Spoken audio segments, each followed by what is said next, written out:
I don't even think about USMCA. I mean, I want to see Canada and Mexico do well, but the problem is we don't need their product. We don't need cars made in Canada. We don't need cars made in Mexico.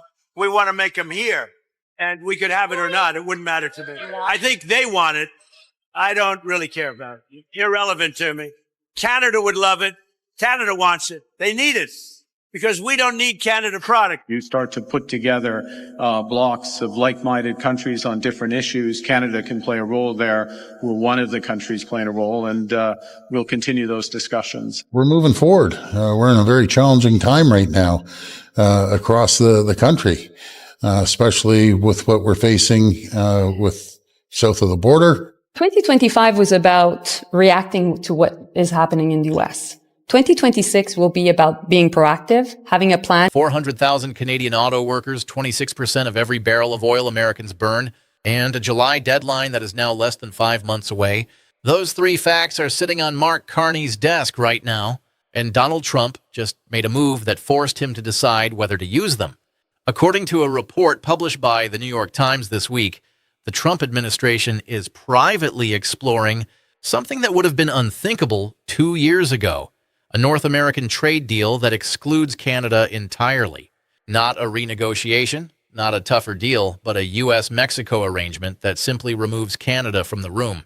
If that happens, the agreement that currently protects 85% of everything Canada sells to the United States disappears overnight. But here is what that New York Times report did not tell you. And this is the part that changes how you read everything else. The moment Trump removes Canada from USMCA, he does not gain leverage. He loses it because Canada's position in this negotiation is not as weak as Washington wants you to believe. The numbers prove it with brutal clarity. Canada is not a trade partner the United States can replace on short notice. Canada supplies 26% of all U.S. oil imports, oil that flows into Midwest refineries, specifically engineered for Canadian crude. There is no quick alternative. If those supply lines are disrupted by a trade collapse, gasoline prices in Michigan, Ohio, and Wisconsin spike within days. Not weeks, days. Those are Trump voters. Lawrence Herman, senior fellow at the C.D. Howe Institute and one of Canada's leading trade lawyers, put it plainly this week. What we are facing is a situation where the U.S. will assert itself as a hegemonic bully, but Canada and Mexico are not without options of their own. That warning matters because it comes from someone who has spent decades inside trade negotiations, not from a politician trying to sound strong. Think about what this means for you personally. Every Canadian worker in the auto sector, Windsor, Oshawa, Brampton, is connected to a supply chain that crosses the U.S. border multiple times before a finished vehicle rolls off the line. Canadian steel, Canadian aluminum, Canadian auto parts. A USMCA collapse does not just hurt those workers. It shuts down production lines on the American side simultaneously. Ford, GM, and Stellantis operations, all dependent on the same integrated system. You cannot break one side of that system without breaking the other. Now, here is the counter-argument you need to hear. Serious analysts believe Carney's leverage is overstated. They point out that 75% of Canada's exports still flow to the U.S. Canada has not yet found a replacement market at that scale. Trade diversification is a 10-year project. The USMCA review is coming. Trump's Section 122 tariff shows legal setbacks do not slow him down. He simply reaches for a different tool. That argument deserves respect. Canada's vulnerabilities are real. But here is where it falls apart. The question is not whether Canada suffers if USMCA collapses. It will. The question is whether Washington suffers more. And the answer, confirmed by every credible economic analysis published this week, is yes. The U.S. Chamber of Commerce, not exactly a pro-Canada lobby, has warned that USMCA termination would immediately expose American agriculture, American manufacturing, and American energy infrastructure to disruptions that no executive order can paper over. U.S. Trade Representative Jamieson Greer admitted publicly this week that negotiating with Canada has been, quote, more challenging than with Mexico. That is not the language of a side that holds all the cards. That is the language of a negotiator who knows the other side has cards too. If you want to follow every development in these USMCA talks as they unfold in real time, subscribe to Canada Forever News. We cover this story every single day. What Carney must now decide is not whether Canada has leverage. It clearly does. The decision is whether to use it explicitly or hold it in reserve.